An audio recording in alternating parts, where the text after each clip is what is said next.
Hindi unity, kundi cover-up. Sa isang bansa kung saan ang magnanakaw ay pinoprotektahan at ang mga nagrereklamo ay pinapagalitan, malinaw kung saan ang panig ng kapangyarihan.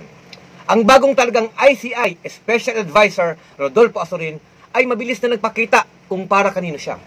Hindi para sa mamamayan, kundi para sa mga nakapwesto.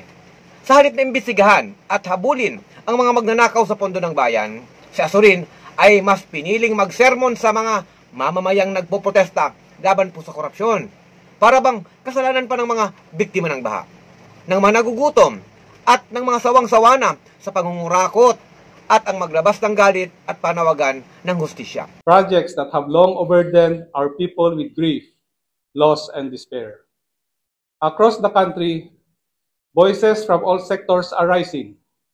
Citizens, workers, professionals, and youth alike, urging our military and police to join this crusade against corruption. Their call is valid, and their cause is just. Yet, we must remember, real change cannot be achieved through division, chaos, or violence. We have seen in our history that revolutions in the streets may topple governments, but they do not always heal a nation. Today, we are called not to fight one another, but to stand together, not through protests or rallies, but through truth, unity, and justice. Let us expose corruption, not with anger, but with justice. Let us work hand in hand to bring the guilty to account and to finally end the suffering of our people. Let this be our rallying cry. This time, we do it right. For our country, for our children, for a truly better Philippines. Ang ganito pong klase ng pangaral ay hindi na bago. Ito ang parehong retorika ng pagkakaisa na ginamit po ng rehimeng Marcos Duterte. Isang hungkag na panawagan para tumahimik ang taong bayan, habang patuloy na pinagnanakawan ng kabangbayan. Unity daw. Para kanino? Para sa mga opisyal na kumikita ng proyekto?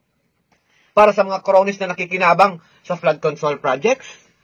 Kung tunay po na nagmamalasakit si Azorin, ang unahin niyang sermonan ay ang mga tiwaling opisyal, hindi ang taong bayan naghahanap ng hustisya. Hindi ko kabastusan na magprotesta. Hindi kaguluhan ang magtanong kung saan napupunta ang pera. Ang tunay na kaguluhan ay ang katiwaliang binabaliwala ng gobyerno at ang mga tulad niyang tagapagtanggol ng status quo.